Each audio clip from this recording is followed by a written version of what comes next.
I should be fired up because Ole Miss has the more talented football team this year, but I'm kind of sad that Ole Miss isn't playing Auburn next year. Really?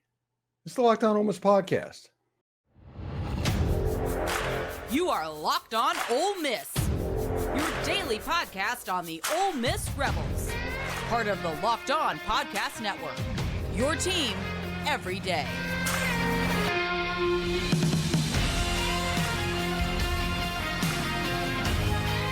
Thanks for making the Locked On Ole Miss podcast your first listen every day. We're free and available wherever you get your podcast, including YouTube. We're part of the Locked On Podcast Network, your team every single day.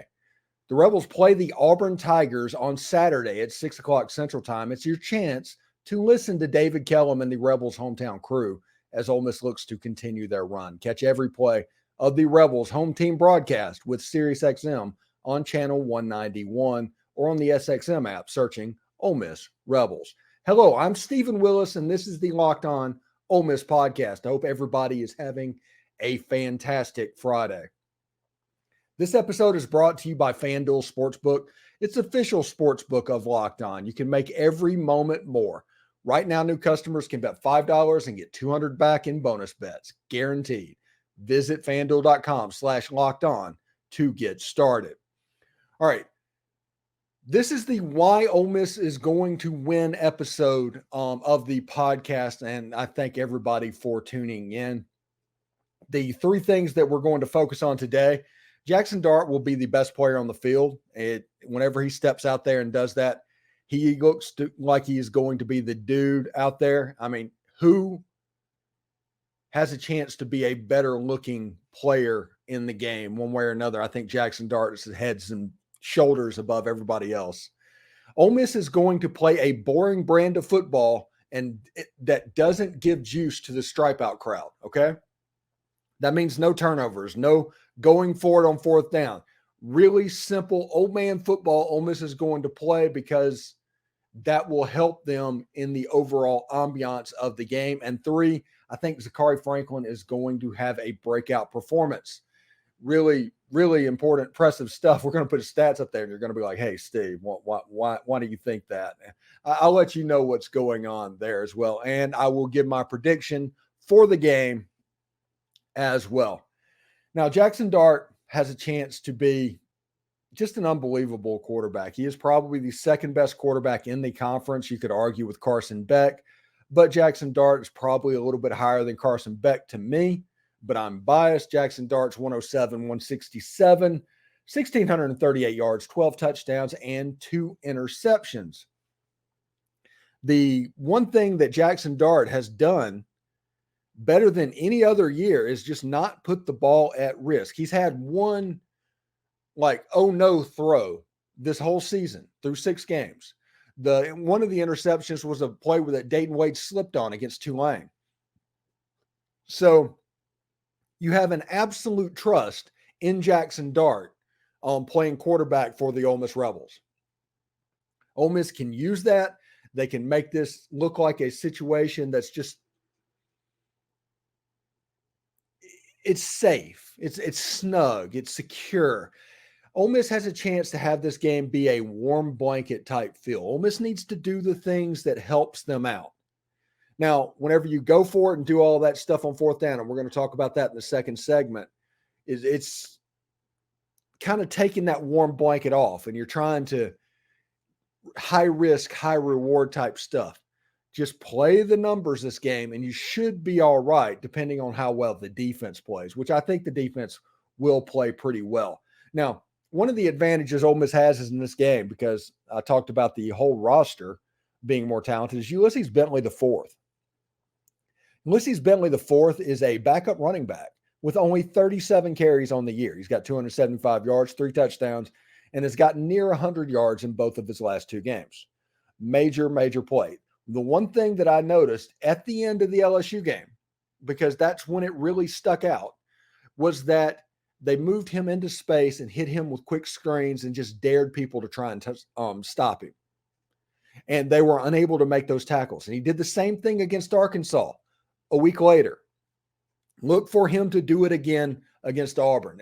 People have talked about, hey, running back, who is the most productive on the team? People talking about that. And I don't know if that's the case. I think it's just really fast legs going against a tired defense. He is a plus Jerry and Ely type back. And I think Ole Miss is figuring out how to use him more than his production and all that with Quinshon, Judkins, and things like that. Ole Miss is figuring out how he needs to be used. And they're doing that at a very good clip at the moment. Now, obviously, Quinshon Judkins is basically going home. If you assume that Quinshon Judkins is a 3 and done in college, this is his one trip to Auburn. This is the last time he's going to play Auburn or Alabama. The last game against a team from the state of Alabama potentially will be there. And I don't know about non-conference games next year. So, lay off a little bit. But Quinshon Judkins has said that he is not going over there with a chip on his shoulder or trying to prove anything. And that might be 100% factual by Quinshon. But the one thing that I've known in my 25 years of being around college athletics, any type of athletics, is high-level athletes find a way to be slighted more than they're not. Do you remember the Michael Jordan thing on The Last Dance when he's like, so-and-so happened, and I took that personally? And everybody makes the joke. It's like, well, you see that meme now all over Twitter, and he's like, well, I took that personally.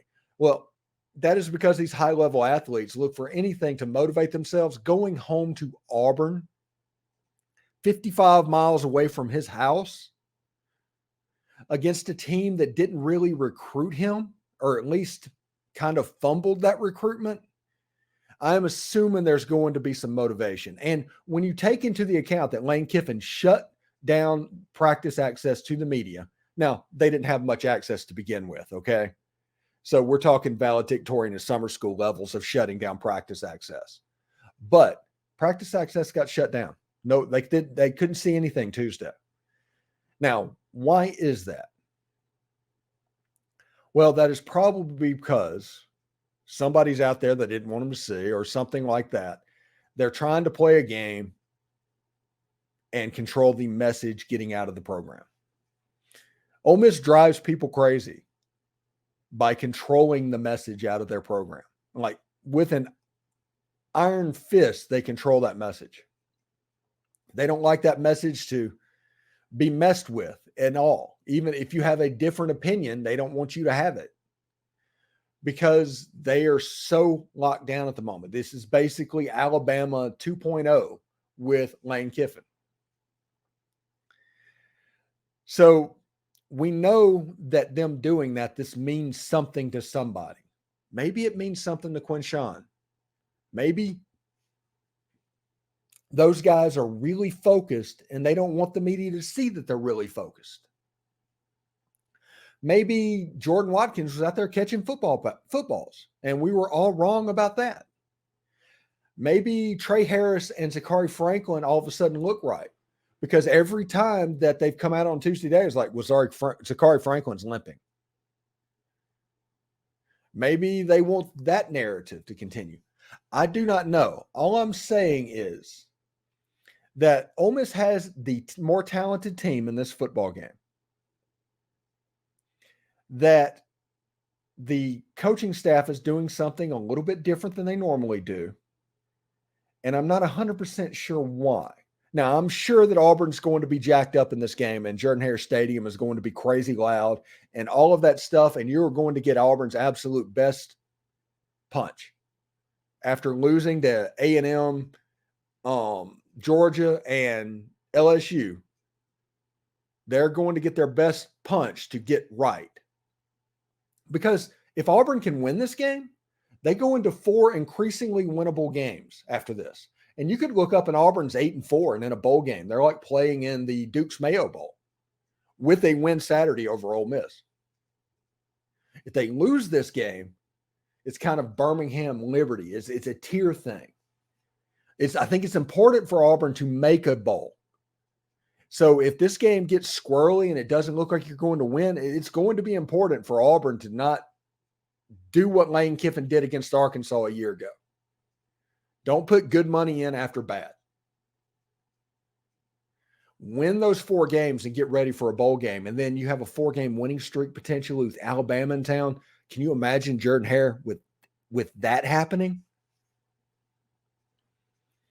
Should be interesting. Should be interesting indeed, honestly.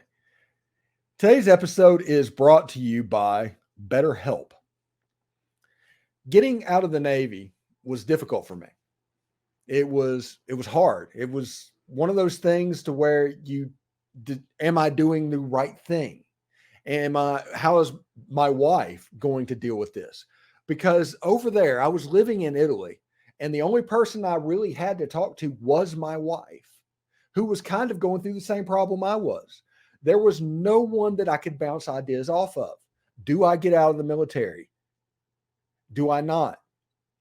Am I having a good time here? Is it worth continuing? Because here's the trick about the military. As hard as the military can be and the stuff that you are required to do, once you get in, you get institutionalized pretty quick. And outside, being released back out into the wild is a difficult step mentally for soldiers, sailors, airmen, and Marines, and spacemen, I think that's what they're called. So what should you do? What's good for you?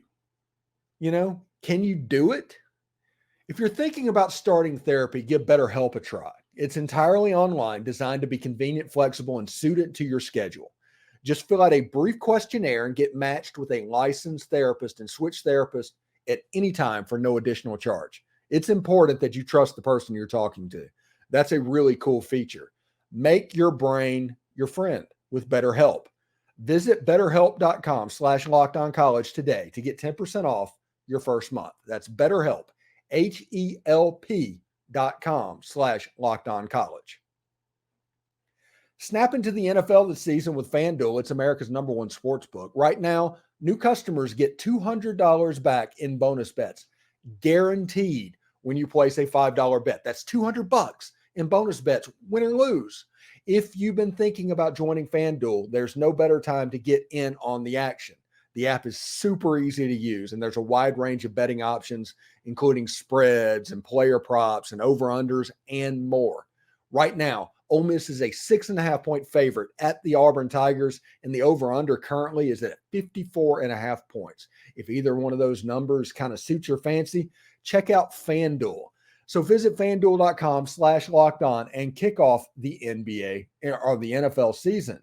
FanDuel, it's an official partner of the NFL. College football season is here, and this season Locked On is kicking up our coverage with Locked On College Football Kickoff. Live each Friday, Locked On will go live at 11 a.m. Eastern on every Locked On College YouTube channel. College Football Kickoff Live will cover playoff implications, the conference rivalry games, and go in depth like only Locked On can, including insight and analysis from our stable of college football hosts covering their team every day. Yeah, later on today, there's some big games. I'm sure they're going to talk Penn State, Ohio State. I'm sure they're going to talk third Saturday in October. That program is pretty good, and it's just about the football. It isn't like what game day and big noon kickoff is in that production. It's just about the games. Anyway, find College Football Kickoff Live every Friday at 11 a.m. Eastern on any Locked On College YouTube channel. You won't want to miss it. All right. So the first segment, we talked about how Ole Miss is probably going to be okay this weekend and win the game against the Auburn Tigers because they are the more talented football team. They have weapons on the outside, weapons on the inside.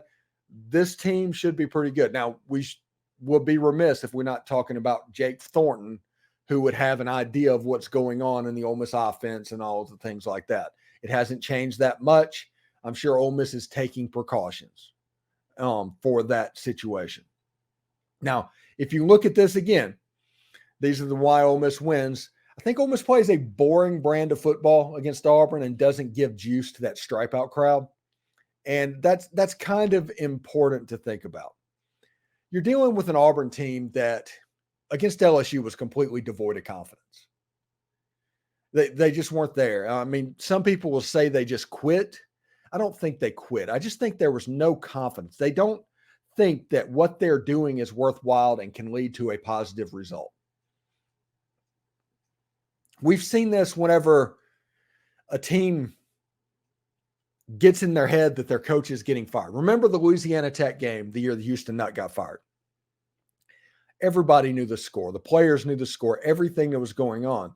And as soon as something bad happened, the first bad thing that happened, all of a sudden, Ole Miss's level dropped a little bit. And then it dropped again. And next thing you know, Louisiana Tech ended up winning that game like 24-3. So player morale is an important thing, and player confidence is super important. Now, Auburn will get some by playing at Jordan-Hare Stadium. It will. But the fans that are going to that game, judging by my mentions this week, I have not had one mention from an Auburn fan this week. That's how down hard they are at the moment. So they're going into the stadium with that mindset. Now, the most momentum swinging play in all of college football, in my opinion, is the fourth down stop. So if you go for it on fourth down and you don't get it, the other team gets a jolt. And in Jordan-Hare Stadium, that could be dangerous. It will be important for Ole Miss to end every possession this Saturday with a kick, whether it be a punt, a PAT, a field goal. End each possession with a kick. If you can do that, you will be all right. If not, all of a sudden you could be looking at a dogfight that's happening midway through the second quarter, and you're having to deal with crowd noise and all these people that are kind of releasing frustration out on you. They're doing that because they look better than they did the previous 2 weeks. Remember, in Jordan-Hare Stadium, if you let it get sideways on you, look what happened to Georgia Bulldogs. That was a 27-20 game, and it took Brock Bowers basically putting on a Superman cape to extend that lead and get Georgia out of there with a win. This place has the ability to get sideways even when you are more talented than this team that you're playing. It is hard for anybody not named Auburn to win in Jordan-Hare Stadium, as my friend Zach Blackerby says. And the one way that you can prevent that from happening is by eliminating momentum swinging plays, juice plays, turnovers, fourth down conversions, that thing. Because if they get juiced and they get fired up, it could get a little bit sideways for a moment. I don't think Ole Miss will do that. I think Ole Miss will punt the ball, make them go 80 yards. If they go 80 yards, hey, punt the ball up and say, do it again. I think this defense is playing well enough to where they can pull that off. If you look at the numbers like Payton Thorne at the moment, Payton Thorne 71 of 117, 745 yards, 4 TDs, 4 picks. Robby Ashford, 11 for 22, 123, 2 touchdowns. Red Zone Robby was brought up at the beginning of the season, but now the rotation is just getting weird. I do think that the difference in this game, the two players to watch, if Robby Ashford gets most of the snaps at quarterback, you'll see Suntarine Perkins, and he will play that role to where he is basically trying to run him down. Suntarine has 24 tackles, 4 TFLs, and 3.5 sacks at the moment. If it's Payton Thorne, Ole Miss is going to get a little bit bigger. So get ready for that because you don't have to worry about the quarterback run quite as much. And yes, I realize that he went for over 100 yards against Georgia. Payton Thorne did, but that was with like a 70-yard run on the first carry of the game.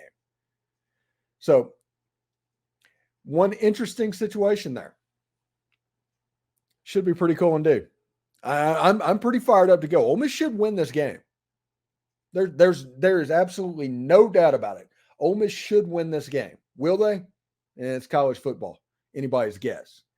So I do want to let you know that today's show is brought to you by Bird Dogs. And I want to tell you about Bird Dogs because they are simply the best shorts you will ever put on. Listen, most everybody knows my story. In 2019, I had a 20-hour brain surgery. Yeah, it's crazy. I completely talk about being under anesthesia for a day. That's what happened. But as a part of that surgery, I lost half of my balance. And that required me to walk multiple times a day to make sure that I could get balance. If I don't walk enough, I get wobbly. And going around corners gets kind of hairy for me and things like that. So I have to walk, rain or shine. I've got to be out in the elements getting better. Bird Dogs is a game changer. They make a they fit way better than regular shorts that are made of stiff and restricting cotton. Everybody knows what they feel like. Bird Dogs fixed this issue by inventing cloud knit fabric that looks just like khaki but stretches so you get a way slimmer fit without having to sacrifice movement. Go to birddogs.com/lockedoncollege and enter promo code LockedOnCollege at checkout for a free Bird Dogs water bottle when you do it. This is a tumbler that they sent one of the last times, and this is a hat. So they kind of take care of their people, and you can also see they have a lot of bird dogs. But they're pretty good. The water bottle is the thing they have right now, though. So that's birddogs.com/lockedoncollege for a free water bottle at checkout. You won't want to take your bird dogs off. We promise you. I can't guarantee much, but I guarantee this. If you take advantage of this bird dogs deal and get a set, you will be in my comments about telling me how right I was.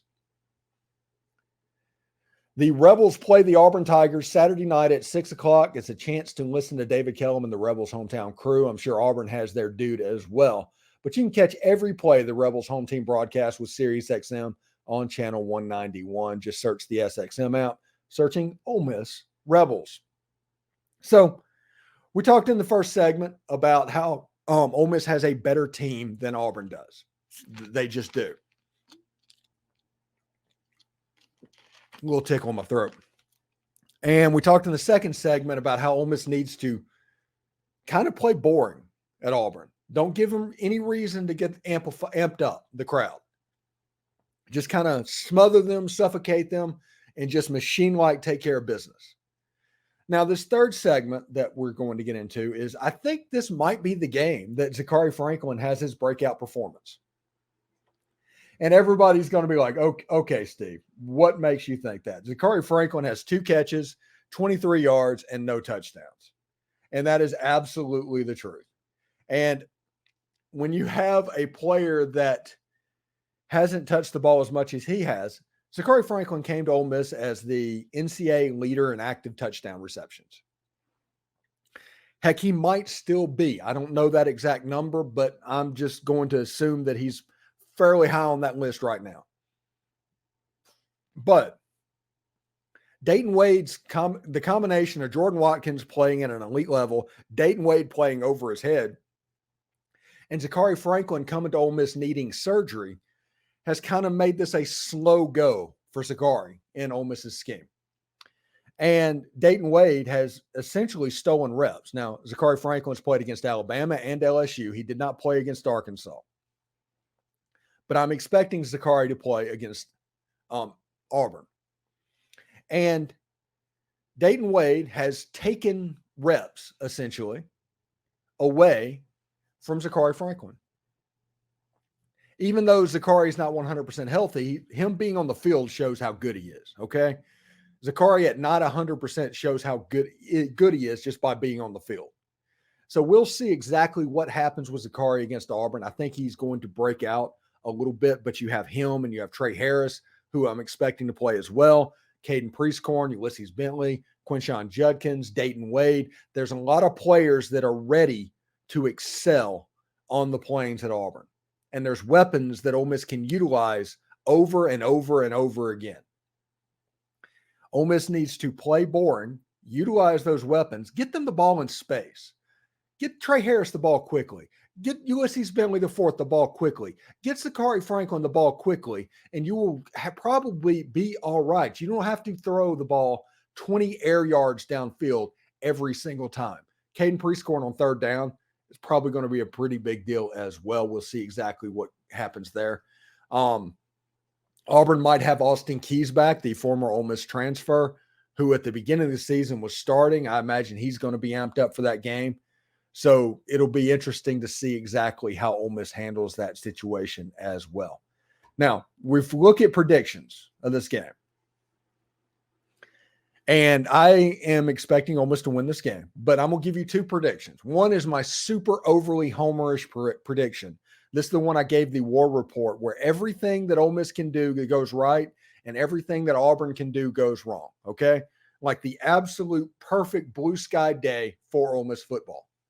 I'm predicting 42-10 for Ole Miss in that case. Now, Now I'm going to give you my realistic pick of the way I think it's actually going to go. And I have a little bit of scar tissue when it comes to playing games at Jordan-Hare, because historically Auburn has done pretty well against Ole Miss at Jordan-Hare, because historically Auburn has the more talented team in Jordan-Hare. This year, that is not the case. But the scar tissue there is going to make me, it's going to prevent me from going above beyond. Because I've seen people that's like 38-21, 38-17, 31-17, to where multiple score difference for Ole Miss in this game. I don't know that Ole Miss is going to be able to do that, and I am going to call Ole Miss winning 24-17 over the Auburn Tigers in Jordan-Hare Stadium. Should be quite interesting. Should be a great game. Auburn is going to put everything they have into this game. I think Ole Miss also wants to put a bunch into this game for different reasons. We'll probably talk about it on the post-game show a little bit as well. Should be interesting. But this is a situation, probably one of the rare situations, to where if Auburn wins this game, it is an upset. A real upset. Ole Miss has the better team. Ole Miss is the favorite in the game. And that is not something that has happened very often. I think in 2021, Ole Miss was like a 1 or 2 point favorite. It wasn't even at this level. So I think people are going to overdo history a little bit. And I think they're doing that for the sake of hope. So we'll see exactly what happens there. Anyway, thanks again for making the Locked On Ole Miss podcast your first listen every day. We're free and available wherever you get your podcast, including YouTube. We're part of the Locked On Podcast Network, your team every day. Do want to thank everybody for watching the show this week. I am going to miss this Auburn and Ole Miss game every year since they're not playing next year, but we can enjoy it one more time as the Rebels go to the point to take the Auburn Tigers on. Anyway, we'll see you tomorrow in the pregame and postgame show. Hotty toddy.